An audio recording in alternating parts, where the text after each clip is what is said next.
Hey everyone, today we're going to be looking at Shubu, also known as cat stance or empty stance. We're going to go through how to do the stance properly, things to watch out for, what it's actually used for, and then how you can train it to make it better. It's appeared in a few of my workouts recently, so hopefully you'll find it useful. First things first though, why is it called cat stance? Empty stance kind of makes sense, your front foot is empty, more on that later. But cat stance, I've never seen a cat doing this, have you?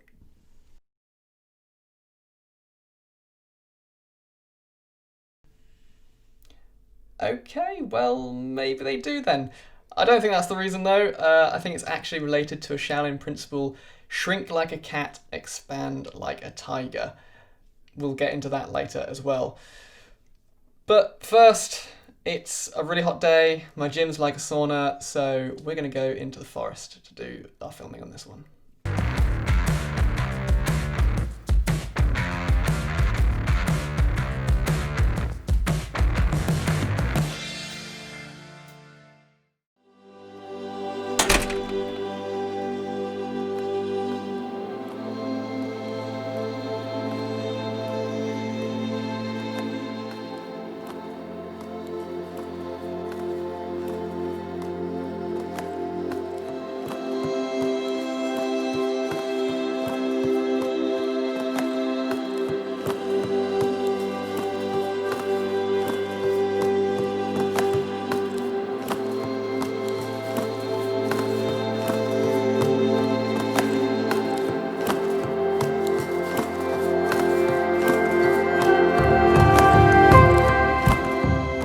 Okay, so we're in the forest.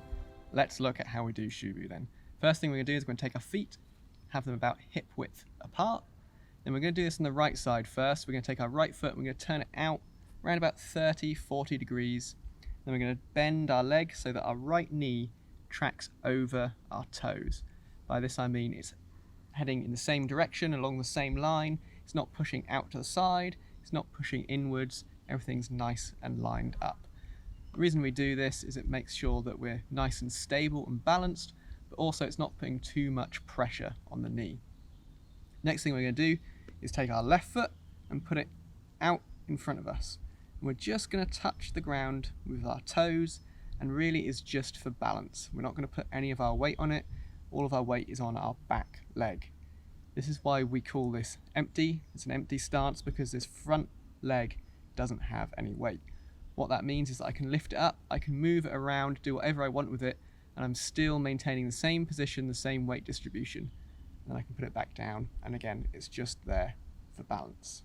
Okay, so the next thing we're going to do, we're going to get back into that position. We turn that foot out, have our left foot out just for balance, and then from here we're going to sink down and back. And you don't have to go particularly low with this, just as low as you feel comfortable with, but you do want to make sure that you're shifting your weight backwards, so the weight is being taken by the glutes and the quad on your rear leg. If you go too far forwards, it's putting a lot more pressure on the quads and less on the glutes. This is how it's done in some other styles like karate, but in Kung Fu we sit further back, and generally we go a little bit lower as well. But again, you only need to go as low as you feel comfortable with. You don't have to go all the way down to parallel. If you can get all the way down here, then that's fantastic. But if you're only here, that's absolutely fine.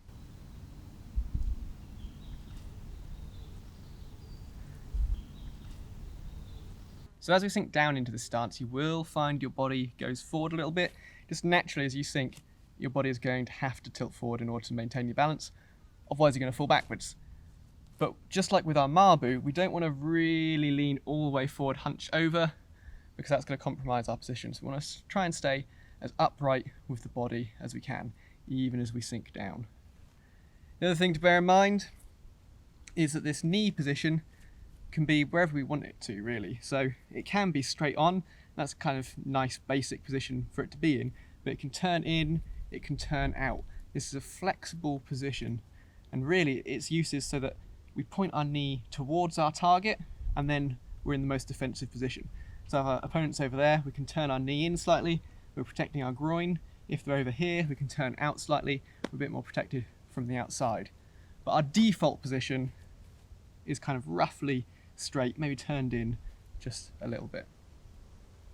So in terms of use, it's a defensive posture. So this is where that principle of shrinking like a cat comes in.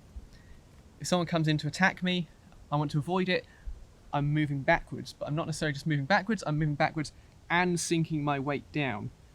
That's that shrinking idea. I shrink down into a defensive posture. What this also allows me to do is use that empty foot to counterattack. So the opponent comes in, I move back and I move down, my weight is distributed onto my right leg, I'm nice and stable, I can then lift this left leg, counterattack at will. Or indeed, I can pounce back forwards if they don't chase me when I retreat. And then we've got that expanding like a tiger idea. So a cat stance is shrinking back, counterattacking, or shrinking back and then exploding forwards again. So this is what we use it for.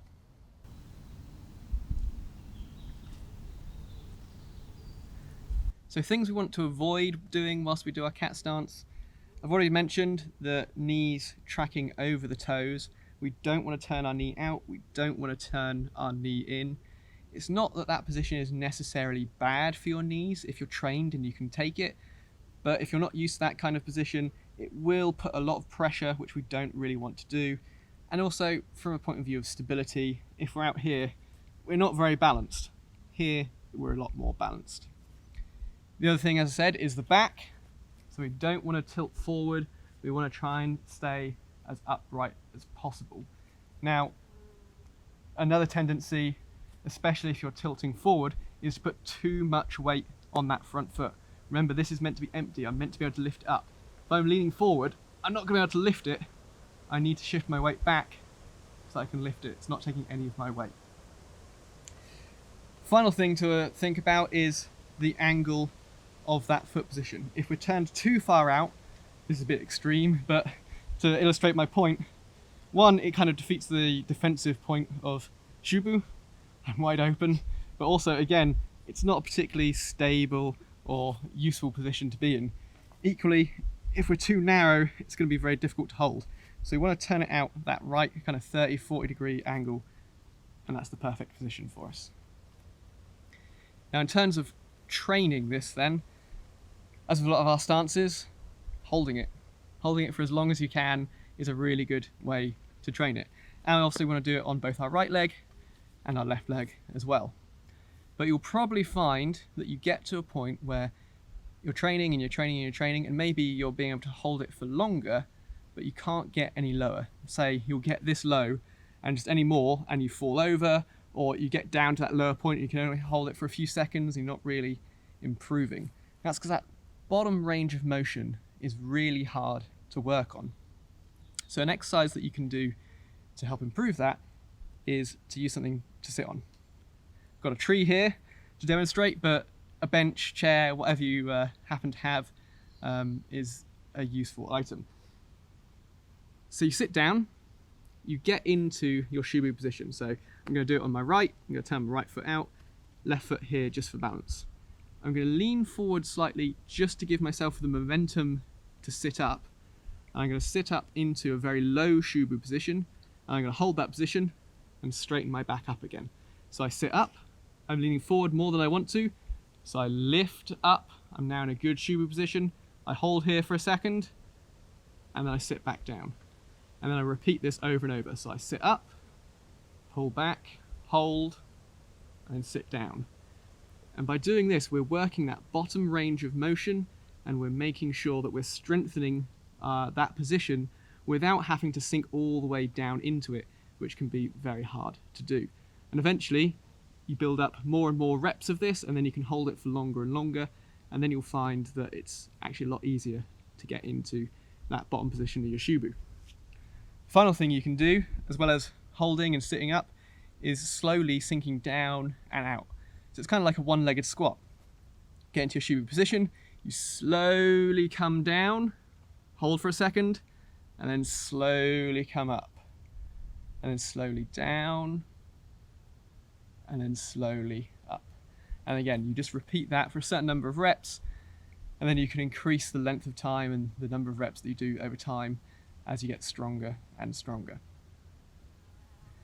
So that's about it for our shubu then. We've got the perfect way to do it, we've got some things to avoid, what it's used for, that defensive position, and some various ways to train it as well.